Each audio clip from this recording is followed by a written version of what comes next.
అందరికీ నా హృదయపూర్వక నమస్కారం. గత కొన్ని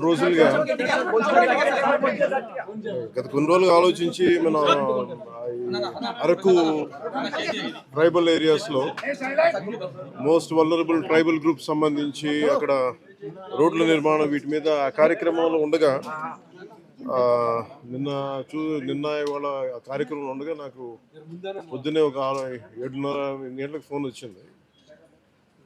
ఫోన్ వస్తే నా రెండో కొడుకు మార్క్ శంకర్కి సంబంధించి ఒక సమ్మర్ క్యాంప్కి వెళ్ళారు.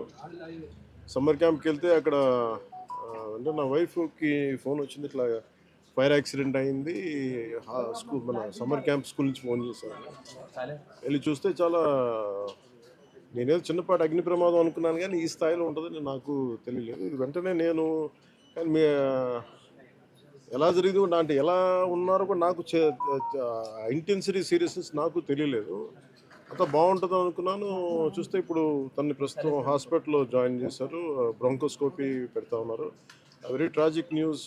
పాపం తన పక్కనే కూర్చున్న క్లాస్మేట్ మొత్తం 3rd degree బర్న్స్, తినికి కూడా కొంత బర్న్స్ అని చెయ్యి మీదను కాలు మీద, లోపల చాలా వరకు ఆ స్మోక్ అంతా వెళ్ళిపోయింది గుండెల లంగ్స్లోకి. దానికోసం ఇప్పుడు బ్రాంకోస్కోపీ చేస్తూ ఉన్నారు. ఆల్రెడీ ఇంకో పసిబిడ్డ కూడా చనిపోయింది. చాలా బాధ అనిపించింది. దాదాపు 30 మంది పిల్లలు ఈ సమ్మర్ క్యాంపు సంబంధించిన దురదృష్టకరమైన సంఘటన. It's quite an unfortunate incident.